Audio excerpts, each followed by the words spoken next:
அனைவருக்கும் என்னுடைய மதிய வணக்கம். இன்று ஒரு முக்கியமான நாள். இன்றைய நாள்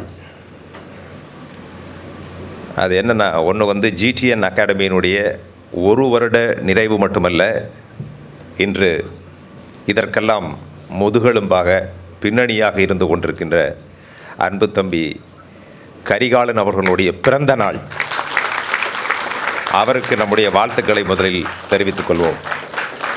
இன்னும் நீங்கள் 100 ஆண்டுகள் வாழ்ந்து இதுபோன்ற மாணவர்களை எல்லாம் ஊக்குவித்து சமுதாயத்திற்கு நற்பணி ஆற்ற வேண்டும் என்று இந்த தருணத்திலே வாழ்த்துகின்றேன்.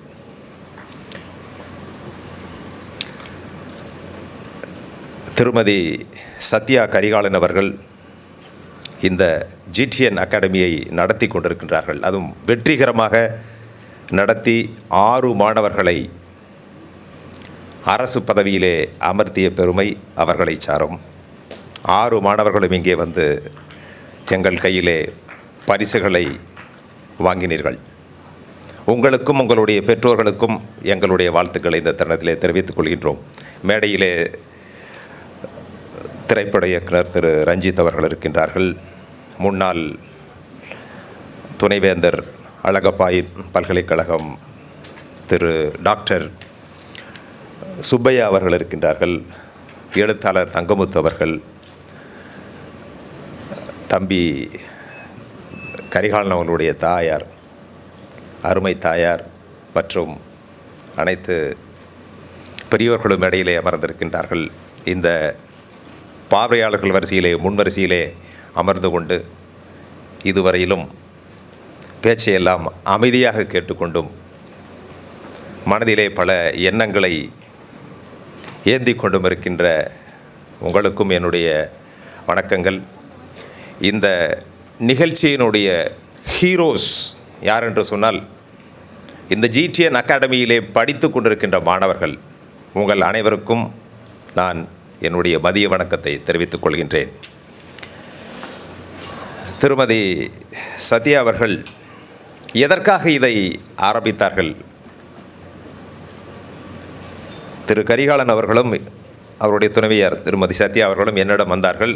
நீங்கள் இதற்கு உறுதுணையாக இருக்க வேண்டும் என்று சொன்னார்கள். நான் சொன்னேன், எப்பொழுதும் நான் இருப்பேன். ஏனென்று சொன்னால், நான் திண்டுக்கல் மாவட்டத்தை சேர்ந்தவன். இங்கே இருக்கின்ற புதுக்கோட்டை மாவட்டத்திலே நான் மாவட்ட எஸ்பியாக பணிபுரிந்தேன்.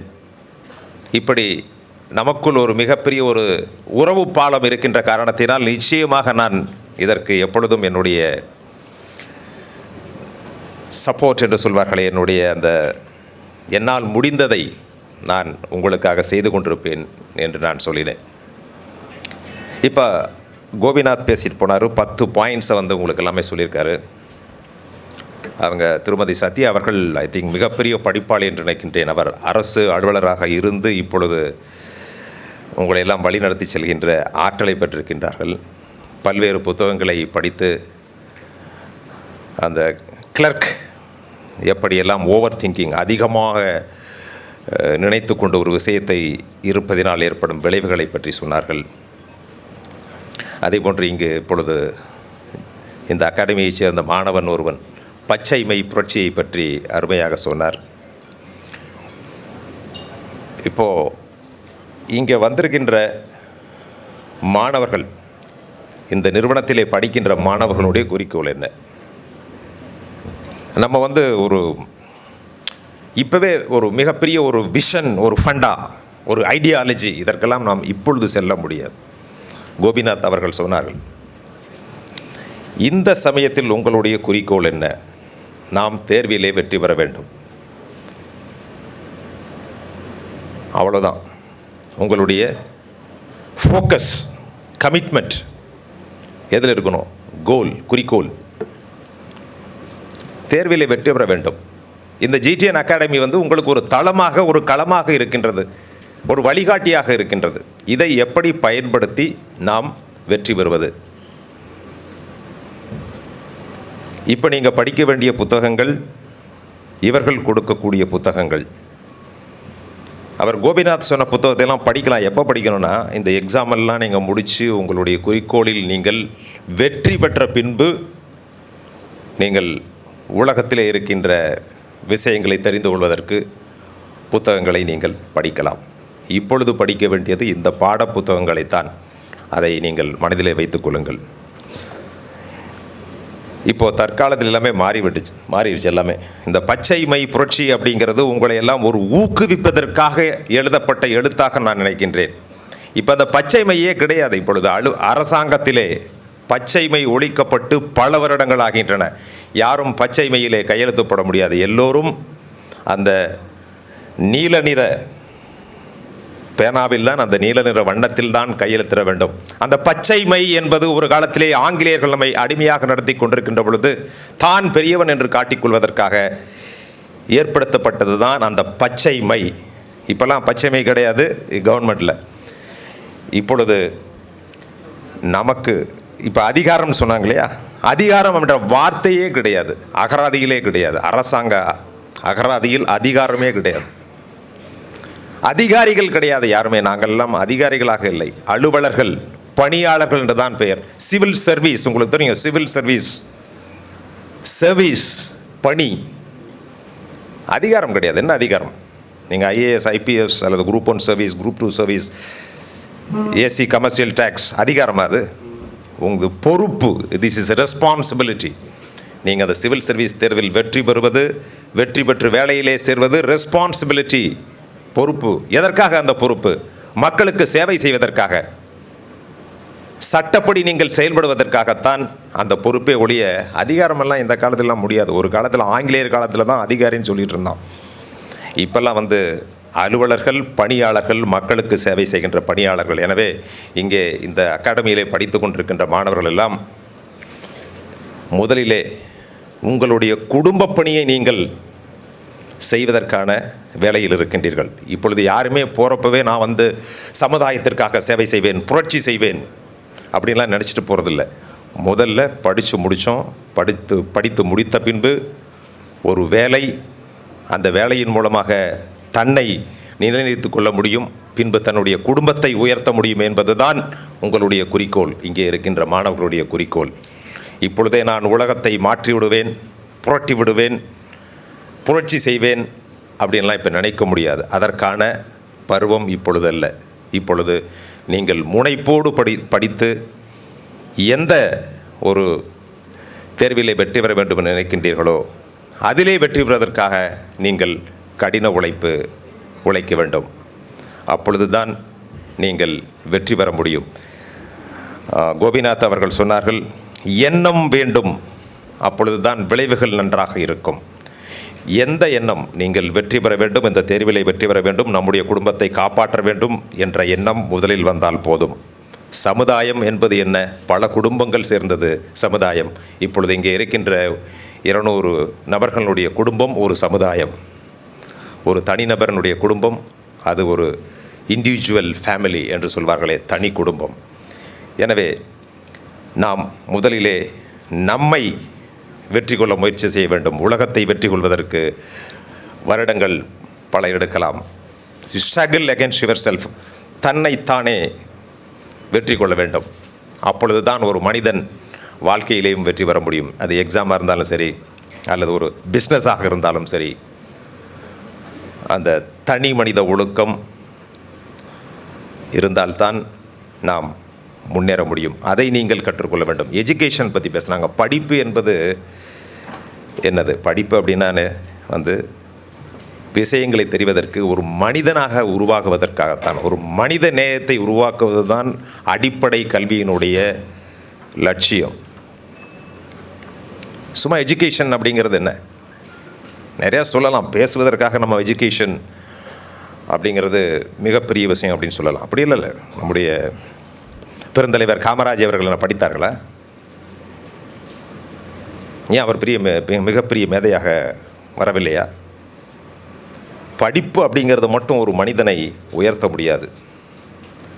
அவன் இருக்கின்ற சூழ்நிலை, யாரிடம் பழகுகின்றான், எங்கு இருக்கின்றான், எப்படி வளர்ப்பு முறை, இதை வைத்துத்தான் அவன் மனிதனாக மாறுகின்றான். அவனுக்கு ஒரு சந்தர்ப்ப சூழ்நிலைகளை சரியான முறையிலே கொடுக்கின்ற பொழுது அவன் பட்டறிவு, எக்ஸ்பீரியன்ஸ், பட்டறிவு அதை பெறுகின்றான். பின்பு ஏட்டறிவை பெறுகின்றான், ஏட்டுக்கல்வியை பெறுகின்றான். பெருந்தலைவர் காமராஜர் அவர்களை பொறுத்தவரை பார்த்தீங்கன்னா அவரெல்லாம் வந்து எக்ஸ்பீரியன்ஸ், ஆங்கிலத்தில் பேச முடியும். நீங்கள் உங்களுக்கு திரைப்பட நடிகர் நம்முடைய சிவாஜி கணேசன் அவர்களை எடுத்துக்கொள்ளுங்கள், கமல்ஹாசன் அவர்களை எடுத்துக்கொள்ளுங்கள். என்ன படித்தார? ஸ்கூலே தாண்டல. ஒரு முயற்சி, தனிப்பட்ட ஒரு தனி மனித முயற்சி. இப்போ ரஞ்சித் அவர்கள் இருக்கிறாருன்னா அவர் ரஞ்சித் பல புத்தகங்களை படிக்கிறாரு. ஏன்னா திரைப்பட இயக்குனராக இருக்க வேண்டும். அது மட்டுமல்ல, ஒரு சமூகத்திற்கு ஏதாவது செய்ய வேண்டும் என்ற ஒரு எண்ணம் அவருக்கு என்ன ஸ்கூல் ஸ்டூடெண்ட்டாக இருக்கிறப்போ அது விதையாக இருந்திருக்கலாம். ஆனால் அவருடைய அந்த முனைப்பு, ஃபோக்கஸ் எதில் இருந்தது? தான் ஒரு திரைப்பட இயக்குனராக வர வேண்டும் அப்படிங்கிற அந்த முனைப்பு இருந்ததுனால தான் வர முடிஞ்சது. அப்படி வந்த பின்னாடி தான் அவருடைய கருத்துக்களை வெளியில் சொல்கின்ற ஒரு நிலைமை, அதை கேட்கின்ற சூழ்நிலை இதெல்லாம் உருவாகும். ஒரு சாதாரண மனிதன் இவர் சொல்கிற கருத்தையே சொன்னால் ஏற்றுக்குவாங்கலாம் முடியாது. இப்போ நான் சொல்கிற கருத்தையே ஒரு சாதாரண ஒரு ஆள் வந்து இந்த மேடையில் பேசுனாங்கன்னா அதை அவ்வளோ பெருசாக எடுத்துக்க மாட்டாங்க. அதான் சொன்னார் இல்லையா, perception, how we perceive about others. அதுதான் வாழ்க்கையே. இப்போது திருமதி சத்யா அவர்கள் சொன்னாங்க அந்த கதையை, அந்த புத்தகத்தை உள்ள அந்த விஷயத்தை சொன்னாங்களே, அந்த கிளர்க்கு ஓவர் திங்கிங். அது சொல்கிறப்ப நான் என்ன நினச்சேன்னா, ஆக்சுவலாக அந்த கிளர்க்குக்கு வந்து இட்ஸ் ஓவர் திங்கிங் கிடையாது. அந்த சமயத்தில் எழுத்தாளர் அப்படி சொல்லியிருக்கிறாரே ஒழிய, இதை நல்லா நீங்கள் வந்து கோபிநாத் சொன்ன மாதிரி இன்டர்பிரட் பண்ணி பார்த்தீங்கன்னா அந்த கிளர்க்குக்கு வந்து ஓசிடி அப்படின்னு ஒன்று இருக்குது, ஒப்சசிவ் கம்பல்சிவ் டிசார்டர். அதான் அதனால தான் அவர் வந்து திருப்ப திருப்ப திருப்ப திருப்ப தும்மல் தும்மல் தும்மல் சொன்னார்னா அது வந்து mental disease. It is not over thinking. Over thinking அப்படிங்கிறது ரொம்ப அது வேற.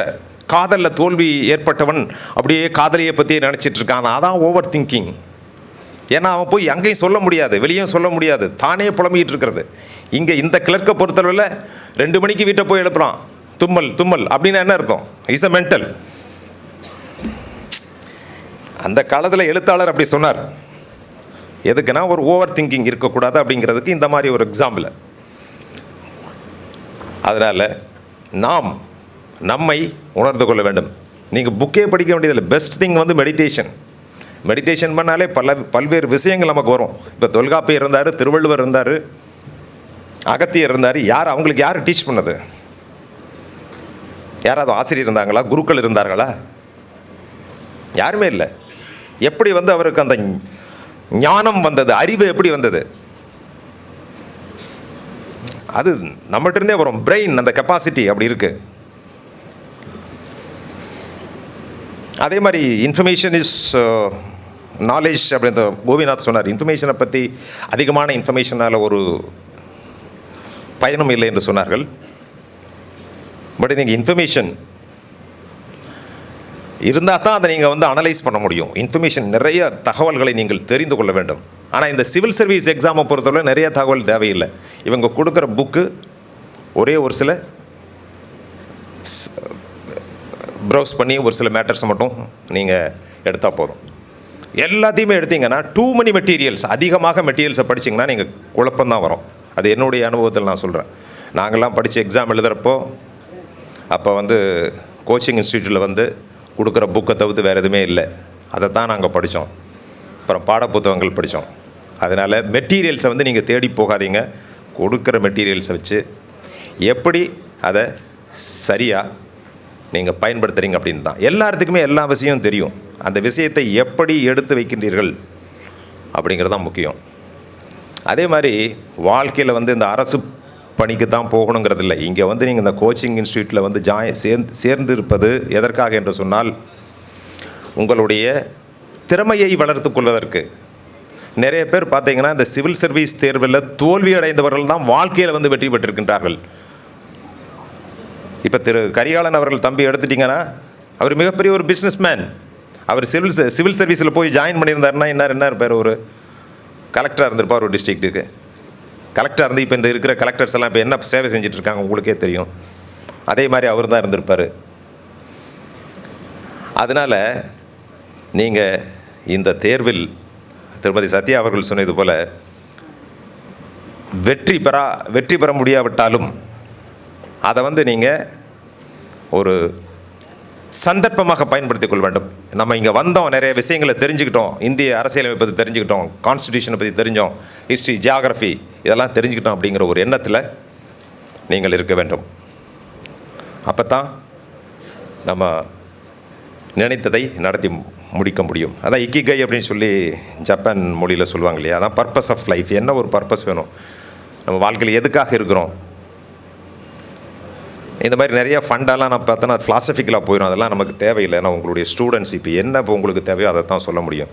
இல்லைன்னா we can சிம்பிளாக சொல்லலாம், life is nothing is permanent, everything is temporary, we are not immortals, we are all mortals.